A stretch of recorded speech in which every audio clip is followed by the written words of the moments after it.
Praise the Lord. കർത്താവിന്റെ ധന്യ തിരുനാമം വാഴ്ത്തപ്പെടുമാറാകട്ടെ. ലോകമെമ്പാടുമായിരുന്നു കൊണ്ട് ഈ വചന സന്ദേശത്തിൽ പങ്കാളികളാകുന്ന എല്ലാ ദൈവദാസന്മാർക്കും വാത്സല്യ കുഞ്ഞുങ്ങൾക്കും 8-ാം മാസത്തിന്റെ 13-ാമത്തെ പ്രഭാത വന്ദനം കൂടി അറിയിക്കുന്നു. ഈ സന്ദേശത്തിൽ പങ്കാളികളാകുന്ന എല്ലാ ദൈവകുഞ്ഞുങ്ങൾക്കും ദൈവദാസന്മാർക്കും എൻ്റെ ഹൃദയത്തിൻ്റെ ആഴമേറിയ വന്ദനത്തെയും സ്നേഹത്തെയും പ്രാർത്ഥനയും നന്ദിയും അറിയിക്കുന്നു. ഒപ്പം ആമേൻ, ഈ പ്രഭാതം നമുക്ക് പ്രാർത്ഥനയോടുകൂടെ ദൈവസന്നിധിയിൽ അടുത്തു ചെല്ലാം. 14-ാം സങ്കീർത്തനത്തെ സങ്കീർത്തനക്കാരൻ പാടുന്നു, അവർ അവിടെ അത്യന്തം ഭയപ്പെട്ടു, യഹോവ നീതിമാന്മാരുടെ തലമുറയിൽ ഉണ്ടല്ലോ.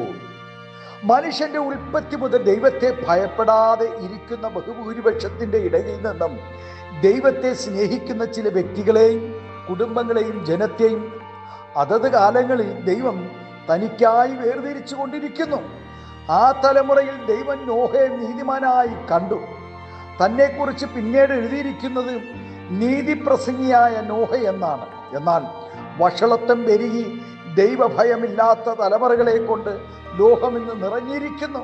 മുൻകാലങ്ങളിൽ നീതിമാന്മാരായ തലമുറകൾക്ക് വേണ്ടി ദൈവം പല വൻകാര്യങ്ങളും പ്രവർത്തിച്ചിട്ടുണ്ട്. എന്നാൽ വേദപുസ്തകത്തിൽ വെളിപ്പെടുത്തിയിരിക്കുന്ന ഈ ദൈവം ഈ തലമുറയിലും തങ്ങൾക്ക് വേണ്ടി പ്രവർത്തിക്കുമോ എന്ന് സംശയിക്കുന്നവരും ഈ കാലഘട്ടങ്ങളിൽ ഇല്ലാതില്ല.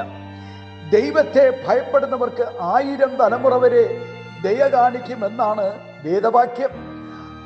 ആമേ, സത്യത്തിലും ആത്മാവിലും വിശുദ്ധിയിലും വേർപാടിലും ആരാധിക്കുന്ന ദൈവമക്കളെ ആമേ സ്തോത്രം, മറ്റുള്ളവരുടെ മുമ്പിൽ ഒരുപക്ഷെ വിലയില്ലാത്തവരും ആൾബലം കുറഞ്ഞവരും സാമ്പത്തികമായും വിദ്യാഭ്യാസപരമായും പിന്നോക്കം നിൽക്കുന്നവരുമായിരിക്കാം.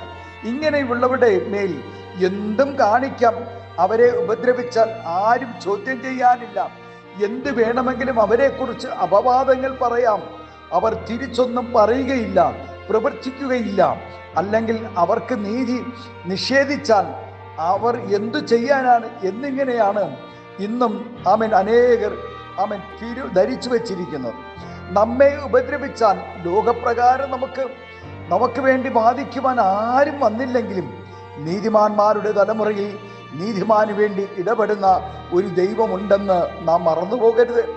ഹാമാനെ വണങ്ങാത്ത മൊർദെഖായിയെ മാത്രം കൊല്ലുന്നത് വെറും കുറച്ചിലായി ഹാമാന് തോന്നിയത് കൊണ്ട് ഇനി അവന്റെ തലമുറയിൽ നിന്നും ഇത്തരത്തിൽ ഒരുത്തനും എഴുന്നേൽക്കരുതെന്നുള്ള ചിന്തയോടുകൂടെ യഹൂദ വർഗത്തെ മുഴുവൻ മുടിച്ചു കളയുവാൻ താൻ തീരുമാനിച്ചു. ഇങ്ങനെ ഹാമാനെ വണങ്ങാത്ത എല്ലാവരുടെയും ഗതി ഇതാണെന്ന് ലോകത്തെ അറിയിക്കുകയും ചെയ്യാം. ഇങ്ങനെ നിശ്ചയിച്ച സമയത്തേക്ക് വേണ്ടി സന്തോഷത്തോടെ അവൻ കാത്തിരിക്കുമ്പോൾ മറുഭാഗത്ത് അധികാരമോ സ്വാധീനമോ ഇല്ലാത്ത ദൈവമക്കൾ ഉപവാസത്തോടെ ദൈവസേനയിൽ കരഞ്ഞു. എന്നാൽ കാര്യങ്ങൾ അതിവേഗം മറിയുവാൻ തുടങ്ങി. യഹോവ നീതിമാന്മാരുടെ തലമുറയിൽ ഉണ്ടെന്നുള്ള വെളിപ്പെട്ടു. ഭയമില്ലാതിരുന്നിടത്ത് അവർക്ക് മഹാഭയമുണ്ടായി. ചക്കിന് വെച്ചത് കൊക്കിന് കൊണ്ടെന്ന് പറയുന്നത് പോലെയായി. ഹാമാനും അവൻ്റെ കുടുംബവും അവൻ്റെ വംശവും അശേഷം ഇല്ലാതെയായി. ദാവീദിനെ ഉപദ്രവിക്കുന്നതിന് രസം കണ്ടെത്തിയ മനുഷ്യനാണ് ശൗൽ രാജാവ്. ശത്രുവിനെതിരെ യുദ്ധം ചെയ്യുന്നതിന് അധികം പ്രാവശ്യം കേവലം മനുഷ്യനായ ദാവീദിനെ കൊല്ലുവാൻ സകല സൈന്യത്തോടും കൂടെ ശൗൽ പാളയമിറങ്ങിയിട്ടുണ്ട്. എന്നാൽ യഹോവ ദാവീദിനോട് കൂടെ ഇരിക്കുകയും ശൗലിനെ വിട്ടുമാറുകയും ചെയ്തത് കൊണ്ട് ശൗൽ ദാവീദിനെ ഭയപ്പെട്ടു. ദാവീദ് ഒരിക്കലും ശൗലിനെയോ ശൗലിന്റെ കുടുംബത്തെയോ ഉപദ്രവിച്ചിട്ടുമില്ല. അതിനുള്ള അവസരങ്ങൾ വന്നപ്പോഴും താൻ ഒഴിഞ്ഞു മാറുകയേ ഉള്ളൂ. ദൈവം നീതിമാന്മാരുടെ തലമുറയിൽ ഉണ്ടെന്നുള്ള ഉറപ്പ് ദാവീദിനുണ്ടായിരുന്നു. ആമേൻ. അബ്രഹാം ദൈവത്തെ ഭയപ്പെട്ടിരുന്നു. തൻ്റെ കൊച്ചുമകനായ യോസഫും ദൈവത്തെ ഭയപ്പെട്ടിരുന്നൊരു മനുഷ്യനായിരുന്നു. ദാനിയേൽ സന്നിധിയിൽ വിശ്വസ്തനായിരുന്നു.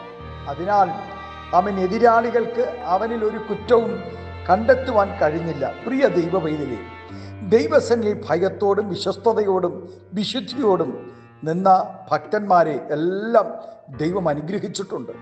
ആകയാൽ ഈ പ്രഭാതം ദൈവഭയത്തോടുകൂടെ നമുക്കും ദൈവസന്നിധിയിലായിരിക്കാം. ദൈവം നമ്മെ ഈ പ്രഭാതം ആമേൻ ധാരാളമായി അനുഗ്രഹിക്കട്ടെ. നമുക്കും സങ്കീർത്തനക്കാരനോടുകൂടെ ചേർന്ന് പറയാം, അവർ അവിടെ അത്യന്തം ഭയപ്പെട്ടു. യഹോവ നീതിമാന്മാരുടെ തലമുറയിൽ ഉണ്ടല്ലോ. നമ്മുടെ കണ്ണുകളെ ദൈവസന്നിധിയിലേക്കാം.